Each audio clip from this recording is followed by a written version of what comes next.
Kay para kita mismo nga maoy hingtungdan ana maoy mo basa atong hubaron, ah, pinaagi sa lamdag sa Holy Spirit. So doon ay mga ubang relihiyon kamo gikan magubang relihiyon pud no. Di ba maingon nga kanang babasa ba na diretso word for word, murag literal ba. So kada diya pala na sipiat na sa mga ubang relihiyon. Kay ang Biblia puno sa sambingay o puno sa misteryo. So kita mga gali na nga before ta mubasa sa Biblia, mangayog ta og lamdag sa Espiritu Santo para giyahan niya ang atong hunahuna, matagaan ta og kinaadman, matagaan ta og wisdom para masabtan nato kung unsay nakabutang sa Biblia, kung unsay buot ipasabot or unsay message ni Jesus Christ ug sa mga apostoles diha sa ebanghelyo. Karon sa ebanghelyo karong adlaw nagisgot og liso. Kung unsa man ning liso, kita tanan lain ta og hubad. Sa ako nito kaling paghubad kanang liso mao nang mga pagtulon-an nga gihatag sa Ginoo sa tuwa. Mao nang iyang mga pulong, mao nang iyang mga buhat. Kunahon ninyo nga ang dalan padung sa kaluwasan dili lang ang pulong sa Ginoo, kundi apil na ang buhat. Unsa man ang buhat? Apil na ang simbahan mismo. Nakabantay mo sa inyong relihiyon nga nagian, maingon nga ang dalan padulong sa kaluwasan or ang haligi or pundasyon sa kaluwasan sa tao is Biblia ra gyud or Bible alone. Natudlo ba na sa inyo sa inyong mga kwan? Sa inyong mga nagiang relihiyon, MCGI, IFI, di ba? Direct to the Bible o direct to God pagani. Nakabantay mo? Nasulti na, di ba? Sipiat ka na. Dako ka na sipiat. Ngano makasulti sila ana?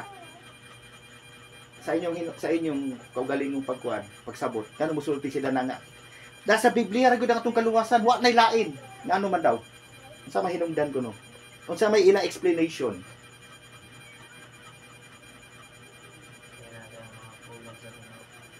Kay nada pulong sa Ginoo.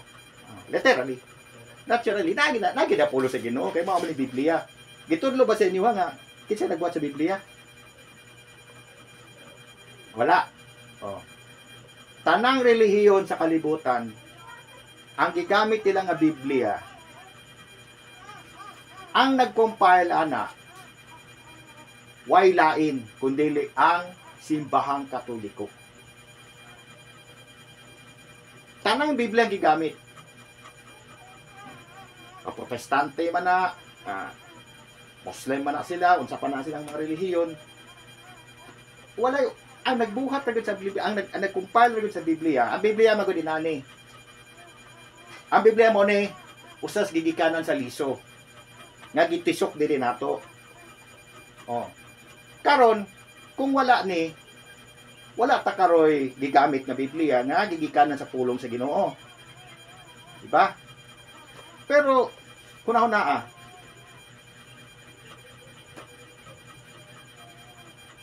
sa kinsa naguna, simbahan Biblia. Unsa gitudlo sa inyong simbahan gagiagian? Ha? Biblia naguna. Oh, kay ngano Biblia naguna sa ilaha? Okay na ang Biblia diha nadaan bago natukod ang inyong simbahan. Oh. Pero sa simbahang Katoliko, nga gigikanan sa Biblia, diha nadaan ang simbahang Katoliko. Karon gi-compile nila kani magkasabot po ko sa Biblia.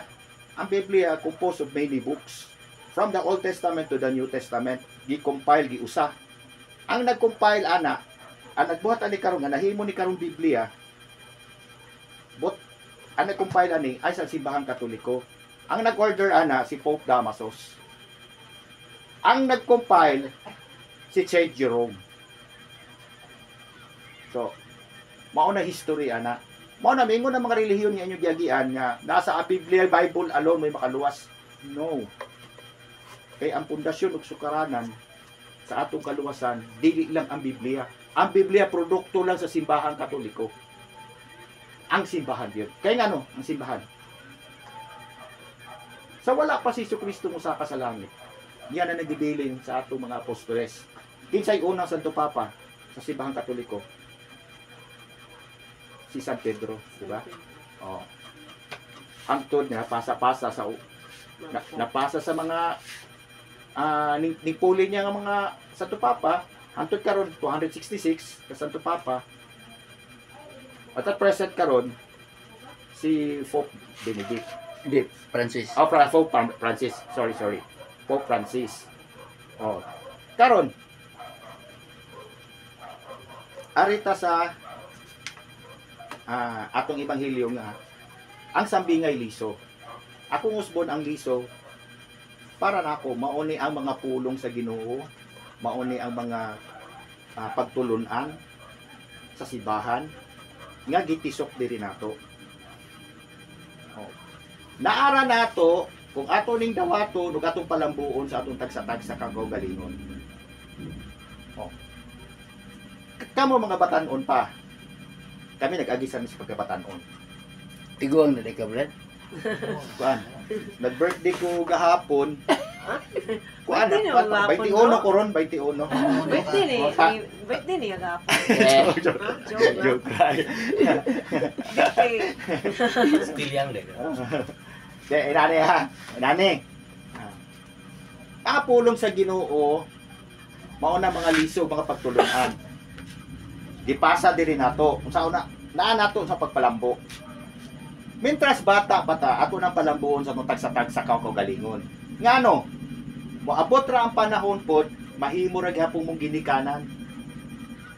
Kanang inyo mga pagtulunan na nakuha ninyo sa atong simbahan, sa mga nagtudlo ninyo, sa inyong mga nagian, mga seminars, whatever, sa eskwelahan, experience sa buhay, inig ka muna po na ay pamilya, ma-apply na ninyo sa inyong mga anak o sa inyo bang mga apo. Para sa inyong papa. Kung maayo ang pagpadako sa inyo ha, kay maayo ang nakuha niya mga pagtulunan sa dihang bata pa siya, hantod din niyo siya, mao po maipasa sa inyo ha. Di ba? Oh. Pero kung bata noon pa mo, ug wa mo'y nadawat nga may pagtulunan ka parehas ni ini. Unsa ba inyong ipamana sa inyong mga anak magabot sa panahon?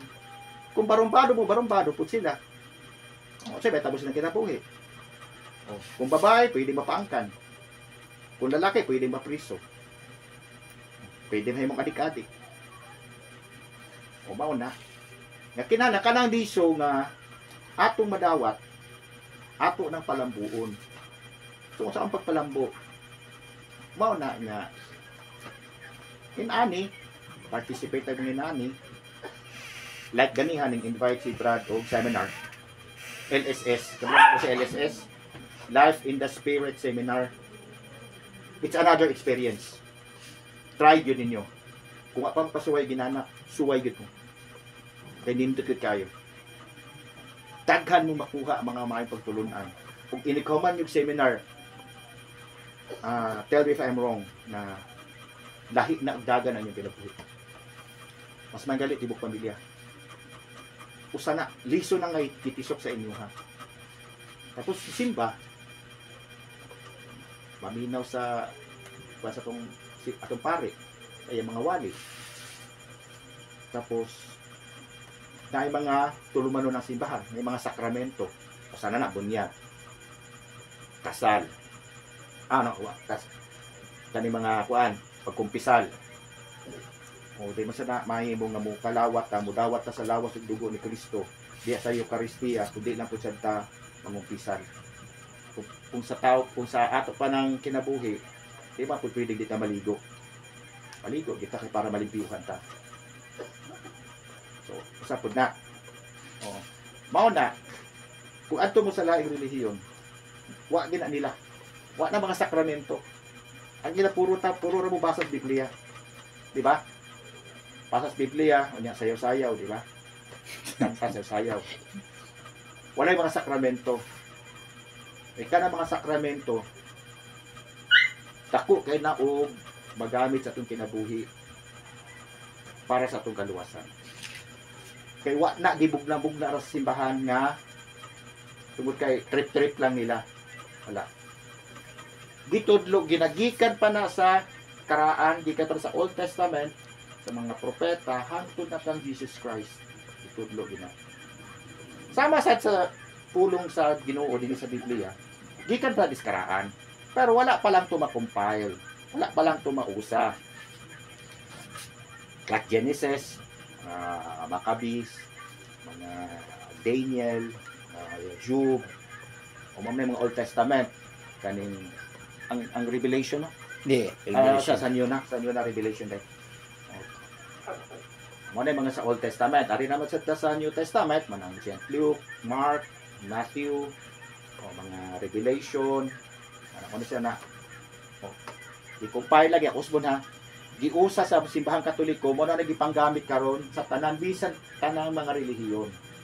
Mao na nga pasalamat mo sa Ginoo nga gibalik mo sa tinuod nga simbahan nga way lain nga nagtukod kundi si Jesus Christ diha sa Matthew 16:18. Chapter 16 verse 18.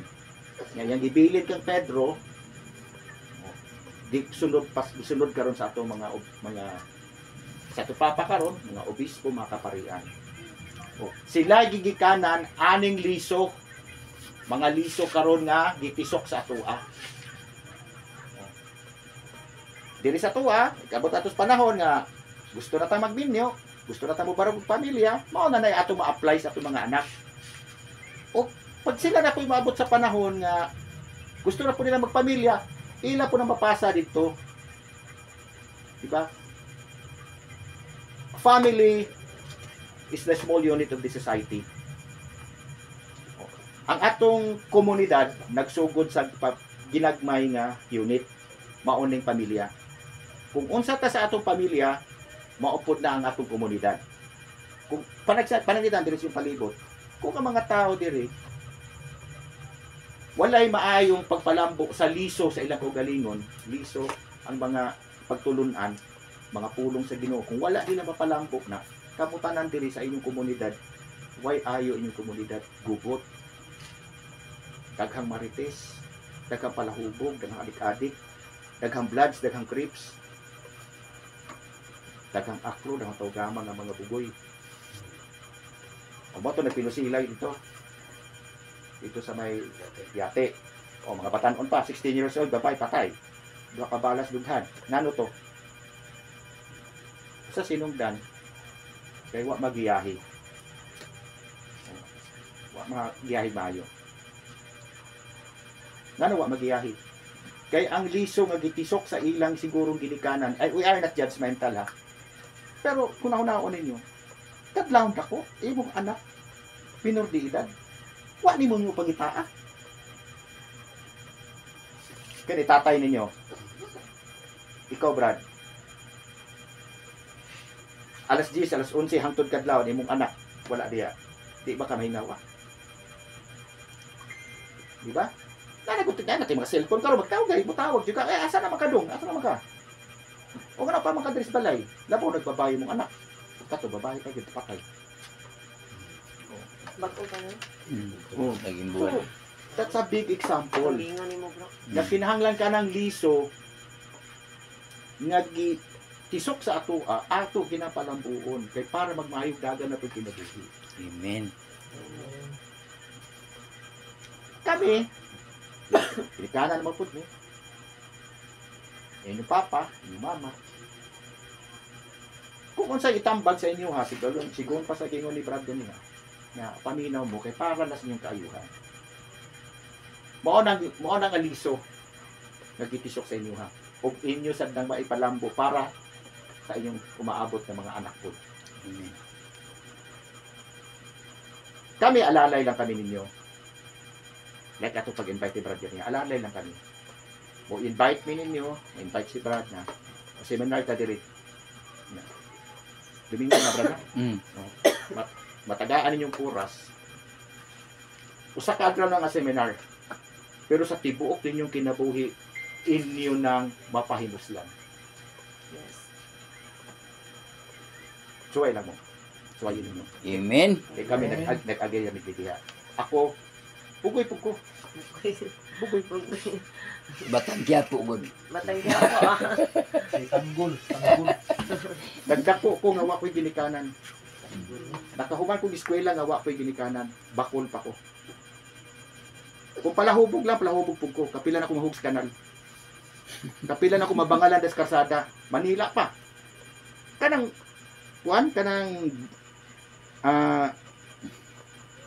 tunnel sa Quiapo. Kapila ko na makatuog. Nakato na nila. Mude po Batang Mude. Quiapo ka. Mude Sa Batang Quiapo. Quiapo di ka bro. Eskwela gud ko skuan. MLQU. Ah. Manuel Quezon University. Kaysa una, dito mo ko nag-high school sa Manila. Nakahuman ko college, pero wako ka-graduate og high school. Yun sa na ako. Ah, ingkuan kag als. Als. Ha? Als. Daily ALS. Wala pa ALS sa itong panahon na. Magic na bro. Oh. In Kag ani ni. exam. In ani ni kung sa kong kabugoy ha. Ako gipakanak sa kalibutan nga wa mo koy ginikanan nga no. Broken family ni. Ako ning i-share ninyo kay kamo so trabaho mo kami noon. Broken family ni. Kamanghuran ko. Oh. Ako napasagdan. Nasakit kong polio. Hapit kong matay. Muna nagagmay ako mga tiil. Mindanao may gidala ko sa Cebu. Akong iyaan may nagpadako na po. Nga daghan po anak. Ikawalo ko. Siyempre, di mo ko anak. Di ko priority. Yan ko daw-daog ko. Bully. Di ko ako sa pamahan. Pagka-graduate na po elementary. Manila ko. Ako umahan ka na. Himan kasawa. So, kuan. Dili ko priority. Dili may priority. Asa pangita na taga na 30 pesos, eskwela ka. Di pa kataga panghatag, di pa kataga ano para palit libro. Magtigom ka pa. Nya duha ko kasakay. Mag-Guadalupe nagpuyo Makati. Eskwela na ko Quiapo. Pas mo. Oh. Awan mi sa kong papa, layas ko. Kita ko trabaho. Kung ano ako ka-graduate high school, tungod sa kabugoy, sud-sud po ko na ako. Matay na. Kakro po ko. Pero ako bunali. Ipakuan ra ko. Na ay, anak kong pulis, ipasumbag sa kuha. Di ata good, wa pa magsugod ang flag ceremony. Isumbag na ko resto nga. Sa Kapugos Bacol. Oh. Usa to sa mga sala. Ang pinakagrabe na ko sala, sa usa ka tuig kaduha ka eskwelahan akong sudlan. Makik-out mo ko sa usa. Nagka-kick-out ako sa balik-balik yung eskwelahan. Ato naabot ko Makati High School. Karon kay bugal-bugalan mo ko. Kita, Bisaya man ta. Kani Tagalog, kusog man ni mga tiyaw. Kusog man ni bugal-bugal. Na kami, kanang lamisa ba, aliro ba, laboratory. Bugal-bugal mo kusong classmate. Itong tungkos lamisa. Ako siyang daiban. Sumbal na kumayo. Iawat man akong maestra nga akong tiyan, nga mga nakay na, nasumbagan man akong tiyan. Yeah. Oh, Kick out po ka. ang bana man di ay, kay staff sergeant man di ay, sundalo. Oh. Dihat ko ng eskwela. Ano pa sa mga nag-eskwela ko? Second year ko ato. Para ko tambay sa mga barkada, mga akro. Oh, hangtod nga naibawan na. So, ipatawag ko sa among guidance counselor. Kalibot ko sa pangalan si Ma'am Corinne. Tingnan ko niya nga. Sayang ka si Son. Kahit bisag tagsara ko musuod, inig-exam na mo, ako'y mutat. Dili ni paghinambog. Halata mo sa Oh. Karon, sasayang ka. Mo na. Sa may problema nimo sa imong kinabuhi, ano? Ako istoryahan mo ni mauna. So ganyan ko niya nga. Sige. Why don't you take the PEPT exam? Kubot sa bata to ang acceleration exam. Pareha na sa ALS. So, dire. Wala, di mo ko eskwela. Wala ko eskwela gyud. Kuan ba ka nang na may take niya nga ditso ra. Oh. kato acceleration, PEPT ang tawag. Oh. Gitagaan ko niya og reviewer. Minsan nga, na reviewer ko ana ni gamitan ni. Ana. Ato na lang lakturon kay pasig kuan, nagkuwat at sir. Oh. Sunod na lang. So, To be continued. pinapagkuan na to, nakuan. Nindot Nakapasar ko. Storya Oh, anta. diretso na ako college. Napasar na ko ang 5 ka subject. Diretso na ako college. Second year nakuha ko kahuman na. So, dito lang sa ta. Bright, Mr. Bright. Dito lang sa ta. Pero, ako lang ibili ninyo ang katapusan na word na palambuon ninyo sa inyong tagsa-tag sa kaugalingon ang mga pulong sa Ginoo. Amen. Amen. Lain-lain man nga pamaagi, dawato ninyo o puyo niyo sa kaugalingon para inyong mapasa sa inyong umaabot nga pamilya o sa inyong umaabot nga generation. Amen. Salamat o may gabi. Te,